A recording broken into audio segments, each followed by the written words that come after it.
Babul Bubasi wa fi sabun wa isruna mau'idah sittatu akbar wal baqi asar al-mawdunatul ula arwiya an-nabi sallallahu alaihi wasallam man ahana khamsatan khasira khamsah man istahaffa bil ulama khasirad din. Nabi bersabda, barang siapa meremehkan 5 orang, 5 kelompok orang ini, maka dia telah rugi atau dia telah menghancurkan 5 hal yang lainnya. Yang pertama, barang siapa yang meremehkan ulama, maka dia telah merugi agamanya. Karena ulama itu adalah pewaris Nabi, al-ulama warasatul anbiya. Ya, ulama itu pewarisnya Nabi. Nabi itu tidak mewariskan harta, enggak. Yang diwariskan sama Nabi itu adalah warisan ilmu. Jadi kalau para habaib, para saroib itu mereka mewarisi darah dagingnya Nabi, kalau ulama mewarisi ilmunya Nabi. Berarti ketika ada orang ya meremehkan ulama, itu sama halnya dengan meremehkan Nabi, pewarisnya Nabi. Ya, berarti nanti urusannya dengan Nabi. Apapun yang terjadi pada ulama, kita sebagai orang awam gak usah ikut-ikutan komen di majelis Islam. Karena ketika ada ulama tergelincir, itu nanti pasti ada yang ingatkan dari antara kalangan ulama yang lain. Cuma caranya mereka itu tidak dipublikasikan. Ya, bisa jadi ulama yang lain itu nasihati langsung ke rumahnya, atau mungkin lewat telepon atau lewat apa begitu. Yang pasti ulama yang lain nggak akan tinggal diam ketika ada ketergelinciran daripada ulama yang lain. Ya, jadi kita nggak boleh komen macam-macam. Oh, ini ulama ulama jahat, ulama pecinta dunia, nggak boleh begitu loh ya. Ya, kita harus jaga lisan kita. Jangan sampai lisan kita tajam kepada ulama. Nah, dikatakan oleh ulama, luhumul ulama masmuma, dagingnya ulama itu beracun. Dagingnya ulama beracun. Pertanyaannya, kapan kita makan dagingnya ulama? Enggak mungkin kita makan dagingnya ulama kan? Ya. Yang dimaksud dengan makan daging di sini adalah menggibah. Yang dimaksud dengan makan daging itu adalah menggibah, menggunjing ulama. Ente tahu di dalam Al-Quran itu wala yaktab ba'duhum ba'da ayuhibbu ahadukum ayyakula lahma'ahi maitan fakarihtumu. Orang menggibah itu di dalam Al-Quran itu disamakan dengan orang yang makan daging bangkai saudaranya. Jadi jangan sampai kita itu menggibah ulama. Seburuk apapun ulama, kita diam aja, karena kita bukan kelasnya. Diam aja sudah di situ. Nah, kalau kita beracun, ya dagingnya ulama beracun, ketika kita menggibahi, nanti efeknya itu kepada hati kita, efeknya itu kepada iman kita. Hati-hati nanti. Ya, nah, hormati ulama karena mereka itu adalah pewarisnya Nabi. Nah, kalau kita misalkan tidak menghormati ulama, tidak mengindahkan ulama, padahal mereka adalah penyambung lidahnya Nabi, kita nggak akan dapat apa-apa daripada agama, kita nggak akan dapat manfaat daripada agama itu. Contoh misalkan gini ya, ketika ada santri belajar, ya, ketika ada santri belajar, terus dia tidak mengindahkan nasihat gurunya, tidak mengindahkan nasihat ulama, dia nggak akan dapat ilmu. Gurunya ngomong, kau belajar yang serius, paham ya? Kau jangan nakal, jangan main di pondok, jangan main-main di pondok, nggak digubris, udah. Ya, dikatakan apa? Ulama dan dokter itu ibaratnya sama. Dokter dengan ulama itu sama di situ. Maka ketika ada misalkan ada pasien tidak menggubris nasihatnya dokter, maka terimalah penyakitnya. Dibilang sama dokter, kamu nggak boleh makan pedes-pedes, nggak boleh minum es, karena kamu punya emah. Dilanggar aja sudah. Ya wis, kamu akan sakit terus, nggak akan sembuh. Sama ulama pun demikian, ya.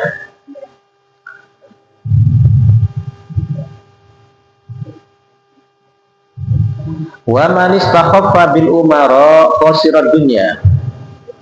Barang siapa yang merendahkan umara, merendahkan pemimpin, maka dia akan merugi urusan dunianya.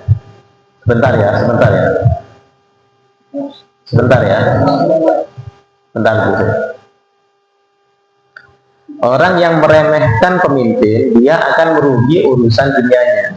Karena pemimpin itu, ya, umara itu orang yang menertibkan urusan duniawi kita. Pemerintah itu loh ya, pemerintah itu mereka kan sudah ngatur undang-undang, bikin undang-undang ini, mulai daripada kesehatan itu diatur. Ada menteri tentang kesehatan, kemudian ada menteri pendidikan, ada menteri ekonomi, ada menteri pertahanan dan sebagainya. Itu agar apa? Kita ini sejahtera hidupnya, gitu, ya. Nah, perkara misalkan ada pemimpin yang dolim di situ, nah, kita sebagai rakyat boleh untuk menegurnya, boleh kita menyampaikan unek-unek kita, yaitu lewat misalkan demonstrasi. Demonstrasi itu secara undang-undang itu dilegalkan. Dan secara agama pun juga dibenarkan. Kenapa? Karena demonstrasi itu bentuk lain daripada amar ma'ruf nahi munkar. Ketika ada pemerintah mulai melenceng dari tujuannya, kita sebagai rakyat bisa ngasih masukan itu. Oh, ini tidak benar ini, paham ya?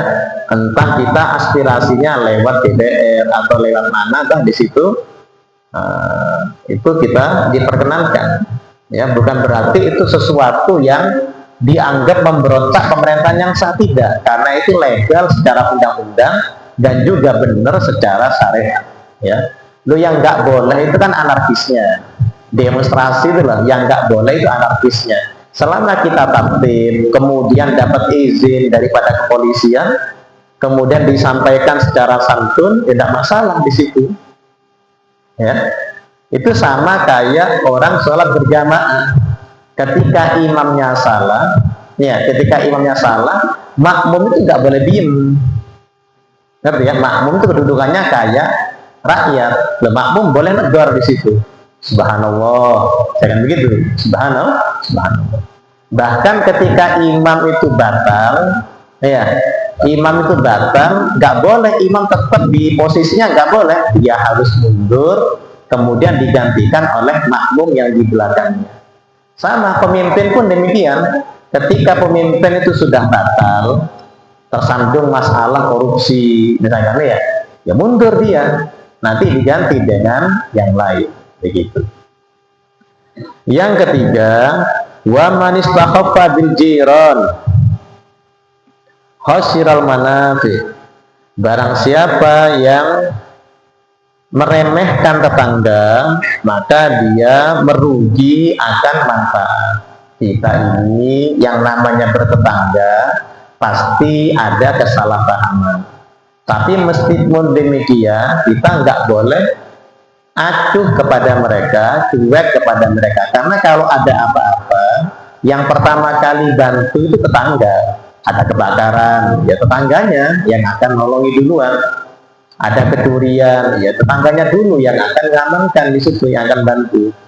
Nah, maka katanya Nabi, maka la yu'minu billah wal akhir fal yukrim jarah. Barang siapa yang beriman kepada Allah dan hari akhir, hendaknya dia memuliakan tetangganya. Ya, maka di antara bentuk memuliakan tetangga itu ya, nggak boleh kita ganggu. Entah dengan suara-suara bising, ya, atau misalkan dengan apapun di situ yang sekiranya ganggu saudara kita, tetangga kita, itu nggak boleh, dilarang di dalam Islam.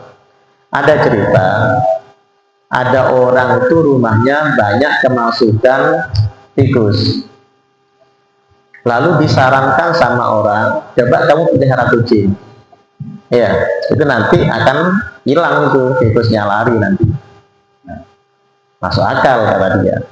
Ketika dia mau nyari kucing untuk taruh di rumahnya, dia mikir, nah ini kalau tikus ini taruh di rumahku, terus tikusnya pergi, pasti perginya ke rumah tetangga. Jangan-jangan nanti aku ini dianggap ganggu tetangga gara-gara tikusnya pindah dari rumahku. Akhirnya dia nggak jadi.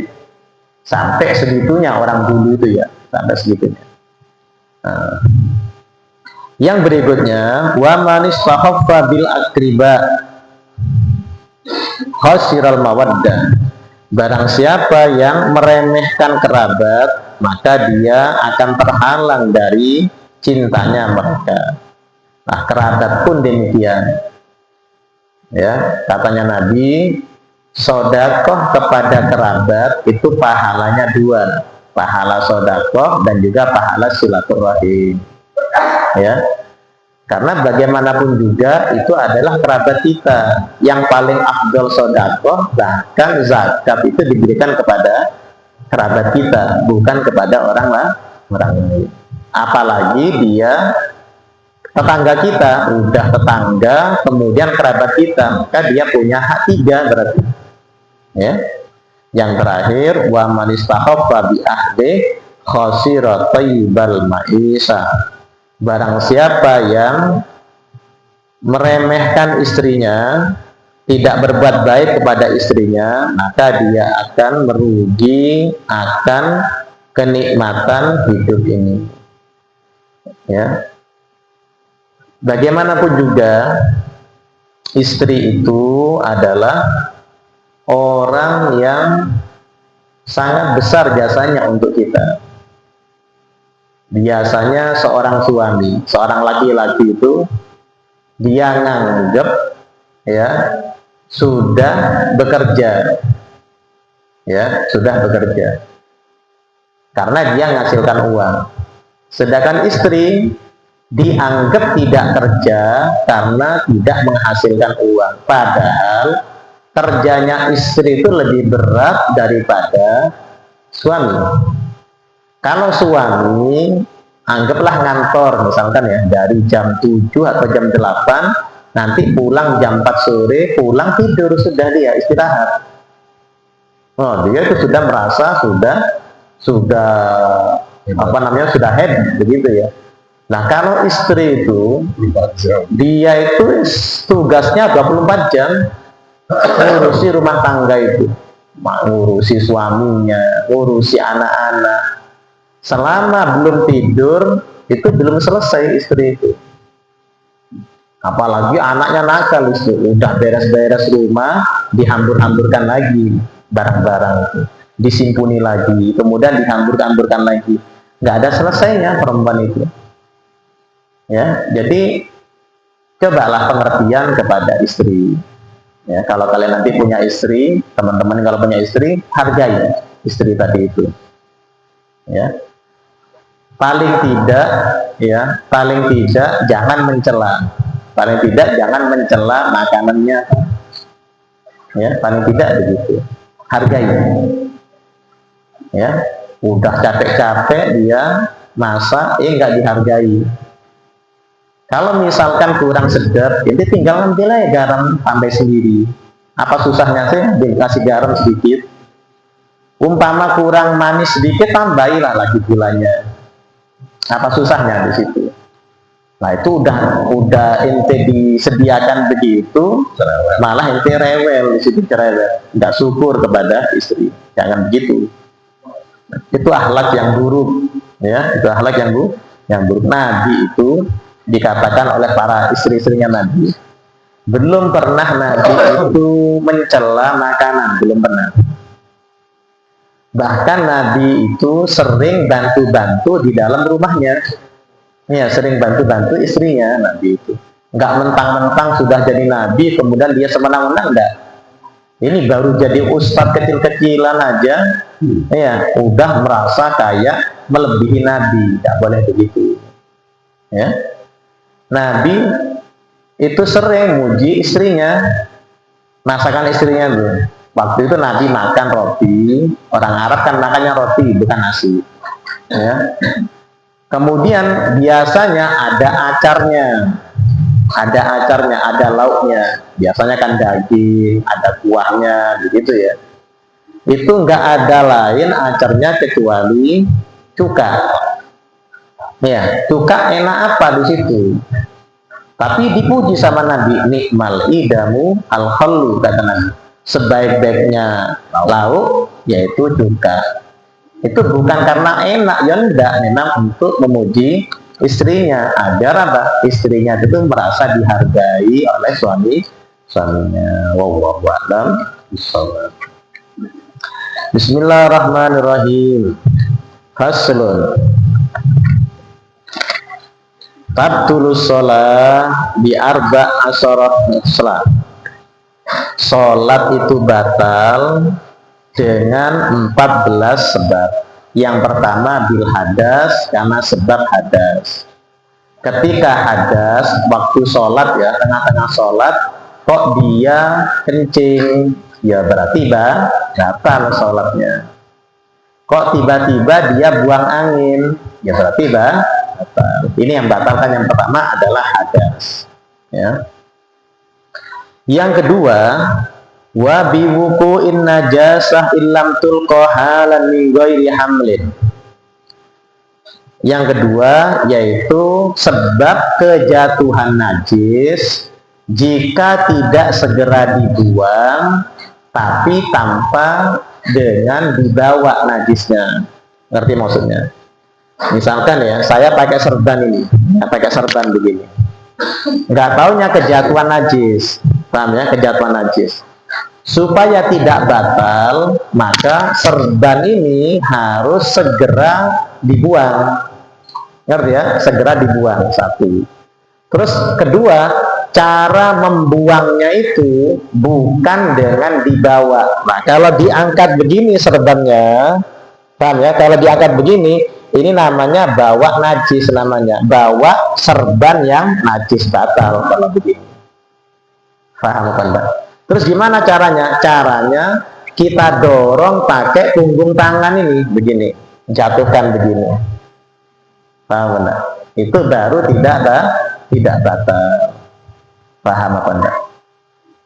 Kalau misalkan kita sedekap, terus kejatuhan kotoran tapi kering, ya, maka kita jatuhkanlah, misalkan ya, tangan kita otomatis kan jatuh juga itu najisnya, begitu. Atau misalkan kita hentakkan ujung baju ini sampai jatuh najisnya. Paham enggak? Nah, tapi kalau misalkan disentil pakai tangan begini, ini batal. Kenapa? Inti nyentuh najis. Ya, itu berarti inti nyentuh najis. Batal berarti.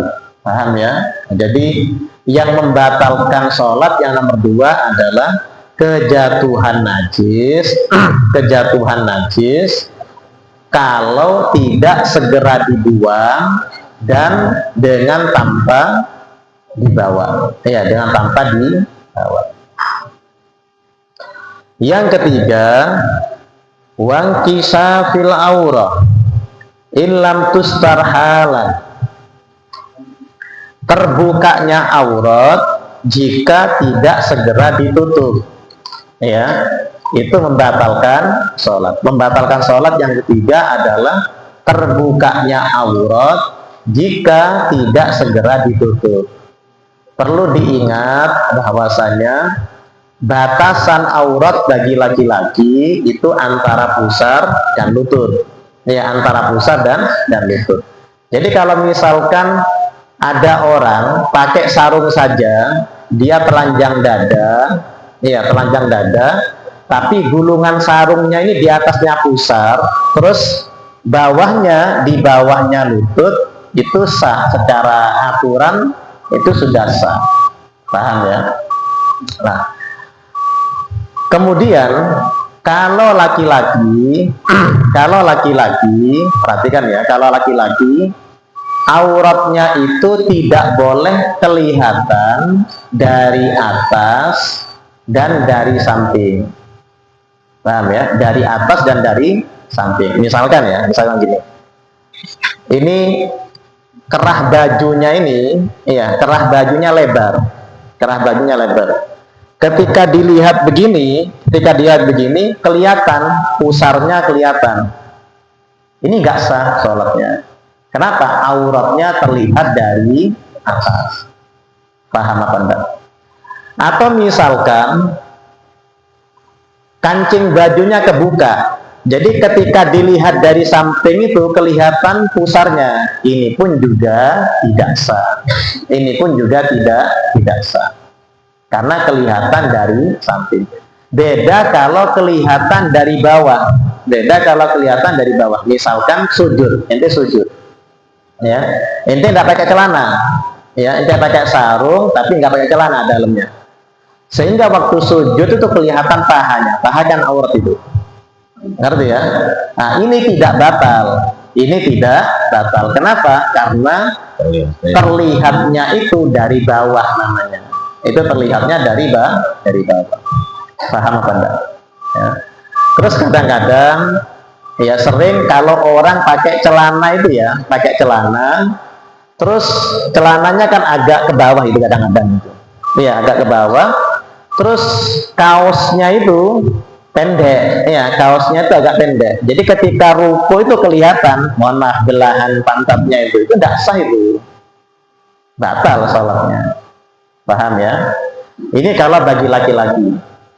Lah kalau perempuan, aurat yang wajib ditutup di dalam sholat, kalau perempuan ya, aurat yang wajib ditutup di dalam sholat itu adalah seluruh tubuh kecuali wajah dan telapak tangan. Lah telapak tangan ini, baik telapak tangan yang ini atau punggung tangan itu boleh kebuka. Ya, wajah boleh dibuka dan telapak tangan ini boleh dibuka. Paham enggak? Nah, perhatikan ini Mbak. Kalau di bawah dagu ini nggak boleh kelihatan. Jadi sampai kalau pakai mukena itu ya, usahakan di depannya dagu itu mukenahnya. Paham enggak? Jangan di bawahnya dagu sini. Bawahnya dagu kalau sampai kelihatan inilah. Ya, itu batal. Ngerti ya? Bawahnya dagu ini kalau kelihatan itu batal sampai. Jadi usahakan pakai mukena itu di depannya dagu sini, nutupnya itu. Kemudian jangan sampai kelihatan satu helai rambut pun. Kadang-kadang itu ya, kalau nggak pakai kerudung di dalam, itu biasanya ada beberapa helai rambut yang nembus mukenanya, itu tidak sah. Paham ya? Jadi yang boleh kelihatan itu apa tadi? Kalau perempuan wajah sama telapak tangan. Yang lainnya itu aurat. Kalau sampai kelihatan itu berarti batal. Nah, kalau perempuan tidak boleh auratnya kelihatan dari atas, tidak boleh kelihatan dari samping, bahkan tidak boleh kelihatan dari bawah. Jadi telapak kakinya itu aurat itu. Jadi kalau misalkan pas waktu sujud kelihatan telapak kakinya, batal itu perempuan, karena termasuk aurat. Paham ya? Nah. Kemudian zaman sekarang mode pakaian itu merambah sampai ke mukena. Ya, mode pakaian itu sampai merambah kepada mukena. Nah, sekarang mukena kan macam-macam di situ. Ada mukena potongan. Nah, di sini hati-hati. Kalau mbak-mbaknya ini pakai mukena potong, ya nggak apa-apa, asalkan sampai tetap pakai baju lengan panjang di dalamnya. Karena biasanya perempuan itu ya, karena dia sudah pakai mukena, jadinya dia pakai kaos lengan pendek, kan begitu ya. Lah kalau misalkan mukenahnya mukenah terusan, itu kan nggak masalah. Lah yang bermasalah itu kalau pakai mukena potongan, terus dia hanya pakai kaos pendek di dalamnya. Nah, di sini khawatirnya ketika dia takbir atau ketika dia rukuk kelihatan sikunya dari arah belakang. Ini berarti nggak sah, ini batal berarti. Jelas apa enggak ini? Ngerti ya? Nah, sampai di sini ada yang tanyakan? Silakan mbak-mbaknya. Silakan. Ya. Pertama, ketika sholat keluar dana, bagi orang-orang Indonesia itu gimana? Dan yang kedua, yang dimaksud dengan kelihatan aurat itu harus kelihatan sama orang ya, apa kalau tidak ada kita lihat ya. Jadi yang dimaksud yang pertama ya, memang darah itu najis, tapi kalau di dalam sholat darah itu termasuk najis yang dimaafkan, najis tapi dimaafkan. Jadi kalau misalkan tengah-tengah sholat ya mimisen, itu nggak apa-apa, nggak batal, lanjutkan aja sholatnya. Tengah-tengah sholat bisulnya pecah, tengah-tengah sholat jerawatnya pecah, tengah-tengah sholat lukanya berdarah, itu nggak apa-apa, walaupun najis tapi dimaafkan. Paham ya? Terus yang kedua, yang dimaksud dengan terlihat auratnya, apakah terlihat oleh manusia atau gimana? Pokoknya terbuka, walaupun nggak ada yang lihat, pokoknya terbuka, ya batal di situ. Paham ya?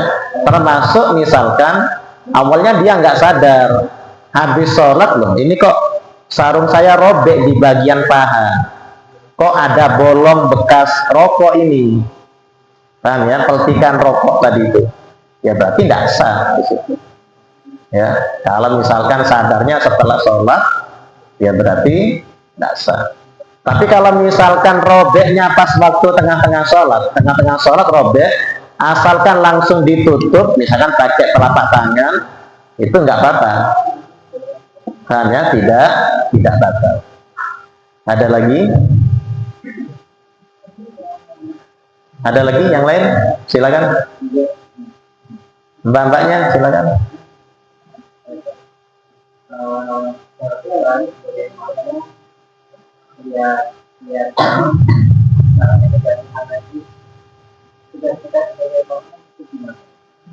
Kalau imamnya tidak tahu, misalkan ya nggak sadar karena kejatuhan di belakang, di pundaknya atau di punggungnya misalkan, maka kita sebagai makmum harus mufarokoh, niat pisah dengan imam. Ketika niat pisah dengan imam, berarti kita nggak boleh ikuti dia. Ya wes, kita apa? Melanjutkan sholat sendiri-sendiri sudah, sesuai dengan urutannya, gitu. Paham ya? Ada lagi? Silakan.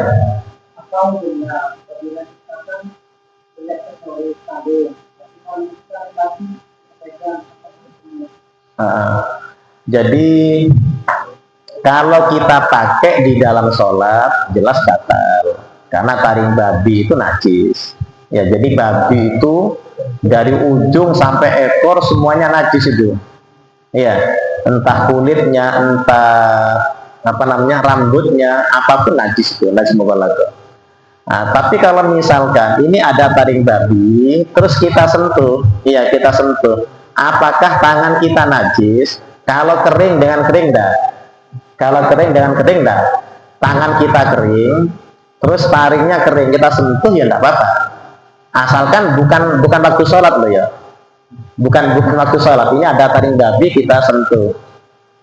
Selama kering dengan kering, taringnya kering, terus tangan kita kering, ini tidak menajiskan tangan kita.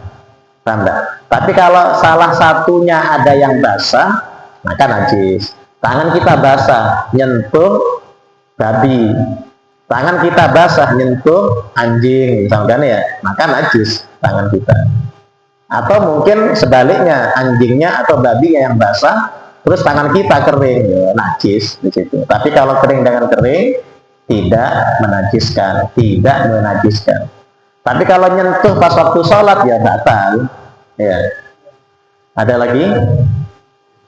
Silakan.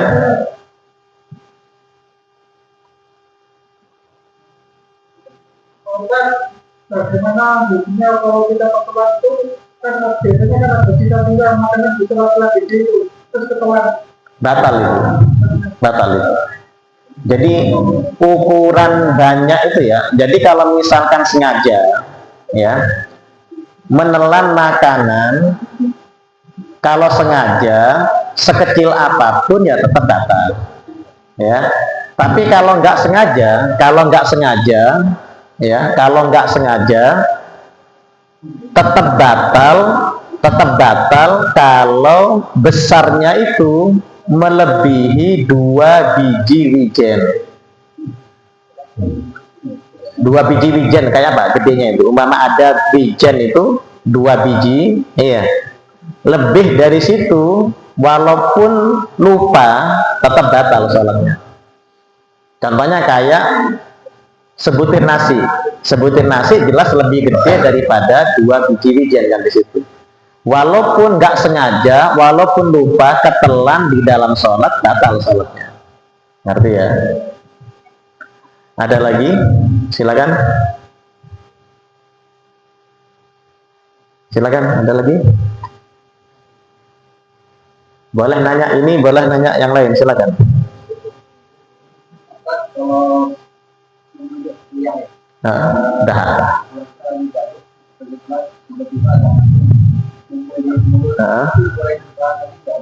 Dahak, menelan dahak itu membatalkan sholat.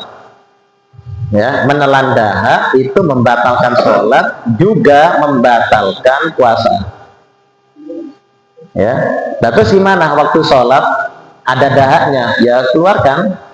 Misalkan apa? Ludahkan ke saku kita, kan? Ya. Atau misalkan ludahkan ke serban kita, kan? Itu kan nggak najis. Iya, nggak najis kan? Ya udah, nanti setelah sholat ya cuci, gitu.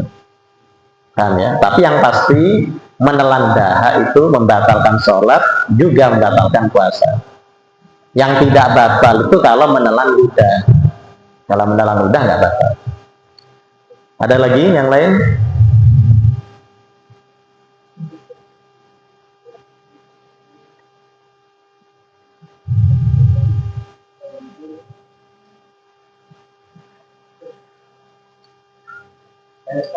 Silakan. jadi kadang kalau kita salat kadang ada hanya satu ada serangga kalau ada batasan masyarakat yang bisa membatalkan sholat itu atau Ya. Jadi gerakan yang membatalkan sholat itu adalah 3 gerakan berturut-turut. 3 gerakan berturut-turut. Tapi kalau misalkan tidak berturut-turut, tidak batal. Misalkan kita bergerak 2, kemudian ada jeda agak lama, bergerak lagi ya tidak apa-apa. Yang batal kalau 3 kali berturut-turut. Nah, terus sekarang umpama ada nyamuk, terus kita tepuk waktu sholat. Memang tadi dikatakan apa? Darah itu najis, tapi dimaafkan di dalam sholat. Cuma masalahnya nyamuknya kan mati ya. Iya, kalau misalkan nyamuknya jatuh. Nah, kalau nyamuknya nempel di sini, batal itu karena bangkai. Najis itu. Kan ya? Najis itu. Kalau darahnya dimaafkan, tapi kalau bangkai nyamuknya nempel ke tubuh kita atau pakaian kita, itu batal karena itu bangkai. Ada lagi?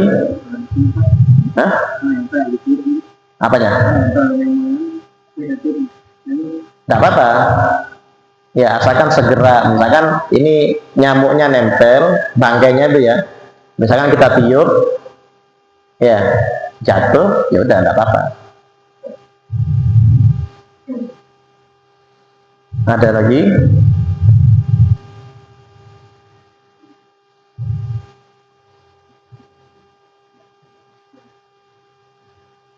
Ya. Laki-laki yang sengaja memakai kegiatan gaya-gaya Mas betulan itu, ya haram di situ. Haram bagi laki-laki pakai emas, walaupun cincin pernikahan, cincin pertunangan. Kalau emas haram di situ. Ini tradisi saat ini, misalkan tukar cincin, ya wes. Kalau tukar cincin setelah diterima dari pihak perempuan, jadi pihak perempuan ngasih cincin emas, habis itu serahkan lagi kepada tunangannya itu.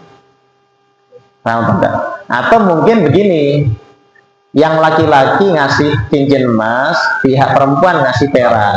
Ya, ngasih perak. Kalau perak nggak apa-apa. Kalau laki-laki pakai perak nggak apa-apa. Yang nggak boleh pakai emas. Ya.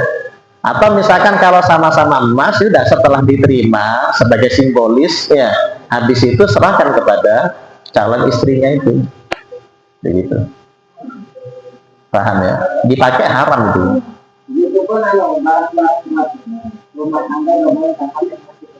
Iya. Kalau misalkan peralatan, perabotan yang terbuat dari emas dan perak, bahkan perempuan aja haram. Ngerti ya? Kalau aslinya ya, kalau perhiasan emas itu yang dilarang laki-laki saja kan. Tapi kalau perempuan boleh. Tapi kalau perabotan yang terbuat daripada emas dan perak, jangankan laki-laki, perempuan pun haram pakai. Jadi sendoknya emas, piringnya emas, gelasnya emas, misalkan garpunya emas, haram itu. Walaupun yang pakai perempuan haram. Beda kalau perhiasan ya, kalung, ya itu kalau perempuan halal. Paham ya? Ada lagi? Silakan. Kalau misalnya dalam apa kan kita makan begitu. Nah, kemudian ketika pada saat makan itu sudah masuk sekolah. Nah, maka kita menghabiskan dia atau mengutamakan. Lanjutkan aja di situ. Iya. Walaupun masuk di situ, karena sholat di awal waktu itu hanya keutamaan, sebuah keutamaan, bukan sebuah kewajiban, bukan sebuah keharusan. Dikatakan dalam hadis, qaddimil asa alal isa. Dahulukan makan malam daripada sholat isya. Itu kalau makanannya sudah ready, ya. Terus adzan di situ, maka afdolnya makan dulu. Kalau sudah ready, itu loh ya. Belum beda kalau belum ready. Tapi kalau sudah dihidangkan, maka yang afdol makan dulu. Kenapa? Karena kalau kita sholat, akhirnya kepikiran makanan, begitu, ya. Apalagi di tengah-tengah makan terus adzan, lanjutkan aja di situ. Baru ya. Ada lagi?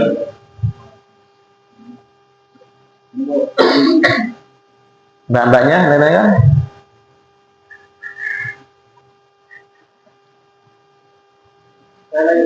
Silakan.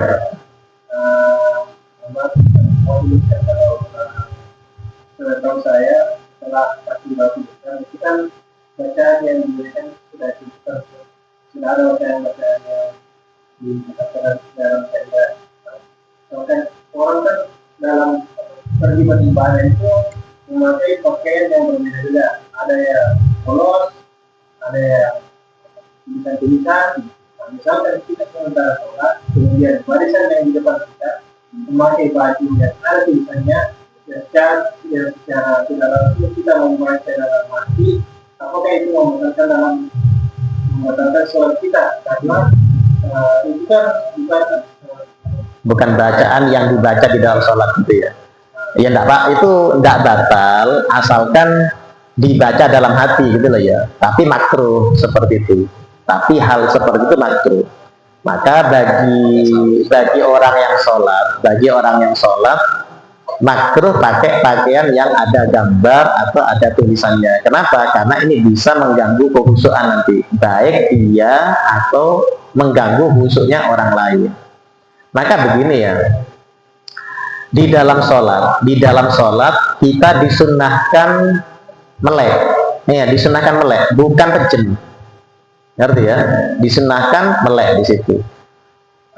Terus pandangan kita mandang kemana? Mandang ke tempat sujud, ya. Atau kalau tahiyat, jadi ketika sholat itu ya, pandangan kita cuma dua.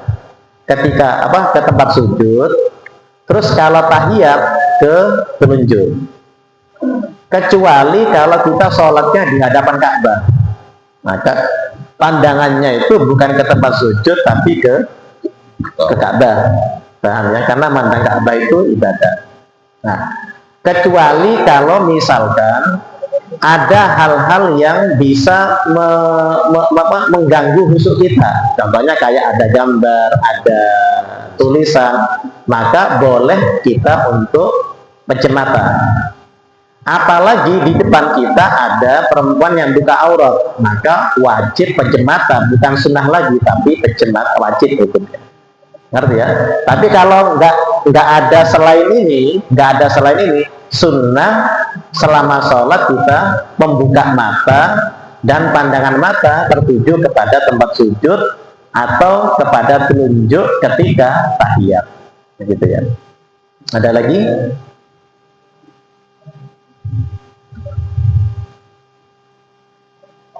Cukup.